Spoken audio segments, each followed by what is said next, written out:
হুগলির সিঙ্গুর বড়াইতিমাথা এলাকায় শিবম সেবা সদন নার্সিংহোমে নার্সের অস্বাভাবিক মৃত্যুকে কেন্দ্র করে উত্তেজনা। গত বছর ব্যাঙ্গালোরে নার্সিং ট্রেনিং RGNM এর জন্য পরীক্ষা দিয়েছিল।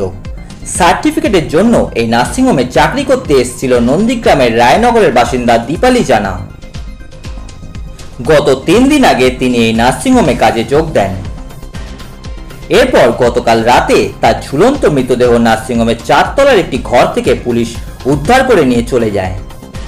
পরিবারের অভিযোগ, কেন তাদের আসার আগে পুলিশ তড়িঘড়ি মৃতদেহ তুলে নিয়ে চলে যায়। এরপর সকাল থেকেই উত্তেজনা ছড়ায় এলাকায়। পুলিশকে ঘিরে ধরে বিক্ষোভ দেখায় এলাকার মানুষজন। মৃতের বাবা ও মা রাস্তায় বসে পড়ে। এরপর তারা রাস্তা অবরোধ করে বিক্ষোভ দেখায়।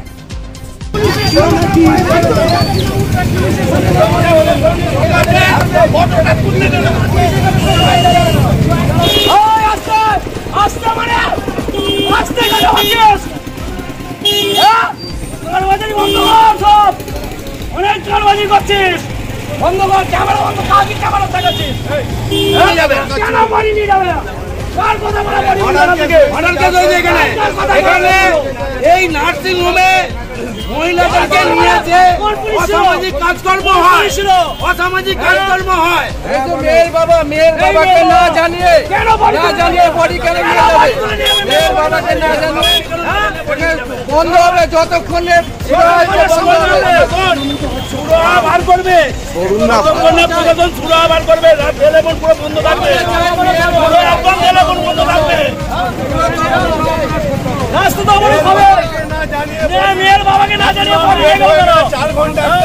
বডি থাকে, তারপরে এরা কেন বাড়িতে খবর দিয়ে বডিটা না নিয়ে চলে গেল?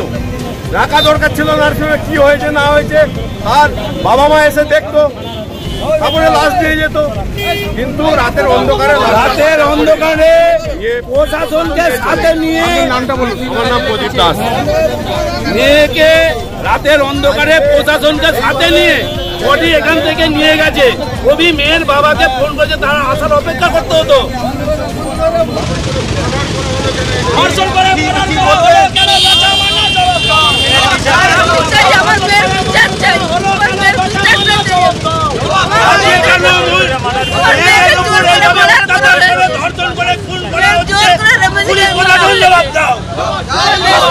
মুখ্যমন্ত্রী হায় হায়, পুলিশ মন্ত্রী হায় হায়, প্রশাসন হায় হায়।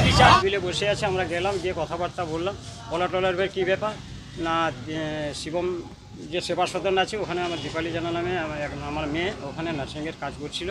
তা ওখানে এসে শুনলাম যে আপনার এখানে বডি নিয়ে এসছে। তাই এই মতো অবস্থায় আপনাদের কাছে দ্বারস্থ হয়েছি, আপনারা কী করবেন করুন। তা আগে ফার্স্টে ধরা দিচ্ছিল না, কিছুই যেন জানে না। তারপরে বলছে হ্যাঁ মনে হয় ওই গাড়িতে আছে, ওই নিয়ে আসছে। এবারে ওনাদের কাদের নাম একটা বললো, বলা টলার পরে ঠিক আছে দেখছি বলে আমরা চলে এসেছি। আসার পরে আমার একজন মামা থাকে, ওকে এবারে কী পরামর্শ দিল জানি না। তারপরে নেক্সট বারে আমি এখানটা বসে আছি, ওদের স্টাফ একজন এসছে যে আপনি কি কেস করবেন? আমি কেস করব কি না করব সেটা তো আমার পরের ব্যাপার, কিন্তু আগে বিষয়টা অবগত হই, তারপরে তো কেসের ধারায় যাব না। বডি নিতে হলে আপনাদের পঞ্চায়েতের আমি সেটা আমাদের ভালো মতো জানা আছে, কী করতে হবে না করতে হবে সেটা আমাদের জানা আছে। এটা নিয়ে আপনি ব্যস্ত কেন? আগে বিষয়টাকে আমি উপলব্ধি করি, তারপর এই কথা বলাতে ওই ভদ্রলোক চলে গেল। মানে পুলিশের ভূমিকায় সন্তুষ্ট না, পুলিশের ভূমিকায় মোটেই নয়, কারণ পুলিশই তো ঘাপলা করেছে। পুলিশ ভার্সাস এই যে নার্সিংয়ের কর্তৃপক্ষ আর নার্সিংহোম কর্তৃপক্ষ আপনার সঙ্গে সহযোগিতা বা কিছু জানানো এরকম না, সহযোগিতা করে না। এবং এনার যে নার্সগুলো আছে তাদেরকে আমি বললাম যে তোমাদের মালিক পক্ষকে ডাকো, কথা বলবো। মালিক পক্ষ এখন পর্যন্ত আসছেন না আর কথা বলছে না। এবং পাশে যে এক সাইকেল দোকান, ওকে জিজ্ঞেস করলাম যে মালিকের